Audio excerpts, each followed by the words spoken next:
Arena. Thank you, Deputy Speaker, and much of which the member for Moreton just spoke about I agree with, but I will clinically go through the legislation and some of the points he raised in relation to the Veterans' Entitlements, Treatment and Support Simplification and Harmonisation Bill 2024. This is, as the member for Moreton correctly pointed out, important legislation, and it does come as a result of the findings from the Royal Commission into Defence and Veteran Suicide, which in August 2022 warned that legislation governing compensation and rehabilitation for veterans and their families was, quote, so complicated that it adversely affects the mental health of some veterans and can be a contributing factor to suicidality. The last thing that we want to do is to place any more stress or anxiety on our veterans. They did, after all, do what was expected of them, did what was asked of them, did what was required of them, and that is put on a uniform and serve our nation. And for that, we owe them a huge debt of gratitude, a lifetime of gratitude, and for as long as they live. We should be not just eternally thankful, but we ought to do what's right for them in a financial way so that they can be their best selves, noting that every person who leaves the Australian Defence Forces are not broken. Every ex-ADF member still has much to give. Some of them come out of their service in different shape and forms than others. Some are, quite tragically, very much affected by their experience, by what they have seen, what has been done to them. But many are ready for their next journey in life, the next chapter in life's journey. This bill intends to act as a single all-encompassing piece of legislation under which all veteran compensation claims will be dealt with, regardless of when the veteran served. And that is important too, and I note the member for Moreton talked about Vietnam veterans. I come from Wagga Wagga. It's the home of the soldier. The 1st Recruit Training Battalion, Kapooka Army Base, Blamey Barracks, is where every recruit does their initial training, and we thank them for that. Not only do we have a very important strategic army base, we also have the Royal Australian Air Force Base at Forest Hill, where it states quite clearly on one of the hangars, which overlooks the initial runway there at the Wagga Wagga Airport, that air power begins here, and it does, right there, right at Forest Hill. And in conjunction with RAF Wagga, we have a very important Navy base. Now, we're a long way from the nearest drop of seawater at Wagga Wagga, but those 80 personnel who serve our Navy do it because they are asked to do it. They do it with every pride, with every service and with every commitment that you would expect. And they are very pleased that they are learning what they need to at Wagga Wagga, in conjunction with the Air Force and, at times, with our local army base. We are a tri-service garrison city, and we are very proud of it. And that service stretches back for decades.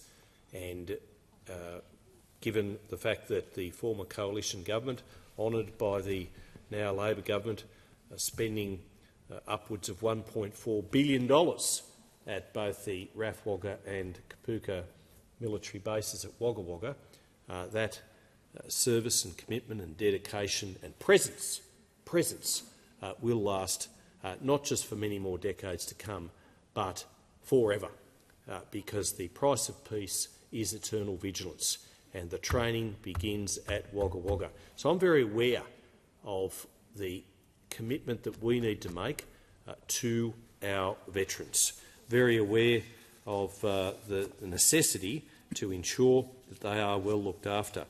And indeed, the Royal Commission visited Wagga Wagga, held a hearing over 3 days from the 28th of November to the 1st of December 2022 at the Mercure Hotel in our city, and heard some harrowing evidence, I have to say, Mr Speaker. It truly did. I am pleased that we have two very good centres looking after the needs and expectations of our veterans, and I would place on the record the work being done by many, including so many volunteers at RSL Lifecare, a Riverina Veteran and Family Hub at 240 Baylor Street, right in the main street of our town. And not only the RSL, but also Pro Patria, a community-based centre which is located at 19 Moorshead Street, Ashmont. Now, just recently, on the 3rd of October, Charles Sturt University, also based at Wagga Wagga, signed a memorandum of understanding with the Pro Patria at Wagga Wagga to bolster initiatives to enhance the quality of life of veterans, first responders and their families. The MOU supports recommendations within the final report of the Royal Commission into Defence and Veteran Suicide, handed down on the 9th of September. The landmark collaboration between CSU and Pro Patria represents a significant step forward, a giant leap in addressing the critical health and wellbeing needs of contemporary veterans. And I said at that landmark signing, and I say it here, that we do owe a debt of gratitude to the Carmelite sisters, the nuns whose premises in Ashmont the Pro Patria Centre now stands, and stands proudly to continue to serve our veterans as they served us. The MOU focuses on initiatives to enhance veterans' quality of life. So very, very integral and vital.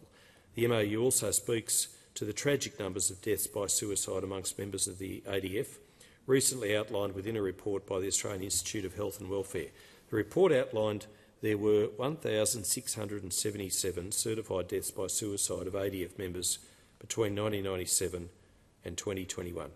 1,677. One would have been too many. The number one would have been too high, yet there were 1,677, and that is an eternal shame for us as a nation to have that number of people who put on a uniform, who died so needlessly, and they are missed by their families. You could imagine, we're only a few short weeks away from Christmas, that every Christmas around a table in Australia, around indeed 1,677 tables this Christmas and every other Christmas to come, there will be an empty chair. And that is so heartbreaking. And that is why the Royal Commission was such an important gathering of people from all over the nation to come and tell their stories. But more important, for this place to listen, for this place to act, and act we must. I commend this legislation for what it does, but in saying that, there has been some criticism, there has. I will raise those in a short while, but just getting back onto the MOU between CSU and Pro Patria, it aims to collaborate on developing education programs specifically tailored to the needs of veteran and ADF students to support them when transitioning into higher education. That's good. To research on on health and wellbeing, focusing on post-transition experiences in Australian veterans, especially those in regional and rural areas where services aren't as great as those perhaps in our metropolitan areas. Sharing best practices in veteran support, including mental health counselling and career guidance. Not everyone will require mental health, but I'm pleased to say that for everyone who's served a minute in our veterans is entitled to access to mental health counselling. but this also goes to enhance that through the CSU PPC collaboration, raising awareness and understanding of veteran experiences within the university and the wider public to foster a more supportive community for veterans in the Riverina region. And this is good. And I commend Professor Megan Smith from the Faculty of Science and Health, as well as Jackie Vandervelde and many others for the work that they have done to bring about this important MOU and the work that they will continue to do through it. I also think it's important to acknowledge Colonel Stone. Colonel Stone is the commander at Kapooka, and what he has done to that facility is continue previous commanders, previous commandants for the effort that they have gone to. And being the commander of the Kapooka base is something that I think is the most important position in Army. It's the most important position indeed in the ADF, because the trust and responsibility that is bestowed upon them is so very significant. And to Colonel Tim Stone, we thank him for what he has done, and I know he's moving on from his post, but I wish him every success, and I'm pleased to say he's going to continue in the recruiting space. There has been some criticism of certain elements of this bill, and it would be remiss of me not to point out that the RSL Australia has said that the various provisions in the bill does not adequately refer to veterans but merely persons who have served. The RSL expresses its concern, their words not mine, that the proposed legislation enabling members and former members of the ADF to access DVA benefits identify the necessary qualifications of various categories of persons who have served in the ADF. It makes no mention of veterans. The view of the RSL is that the word veteran should be visible and should be inclusive as identified in the definition in Section 4 of the Australian Veterans Recognition, Putting Veterans and Their Families First Act of 2019. I understand that. Being a former Veterans Affairs Minister, I get that.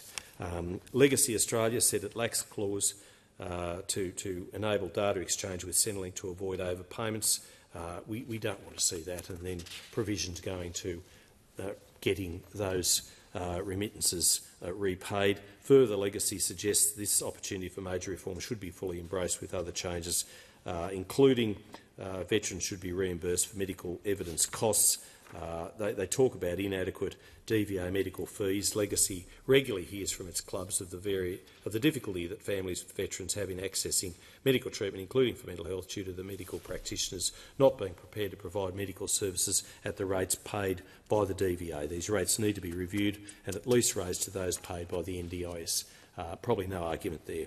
The Australian Peacekeeper and Peacemaker Veterans Association mentioned that the legislation, in its view, felt that it was too complex and is not enough reform. While the association supports the government's aim of simplifying the administrative arrangements for providing support arrangements for defence personnel, veterans and their families, we believe the proposed legislation remains too complex. It also excludes whole classes of veterans and has not been drafted to reflect the nature of current and future operations. That's what the association said, and the ALP needs to, when finalising this, take those constructive criticisms into account. Because, as the member for Moreton quite correctly pointed out, we owe our veterans no less.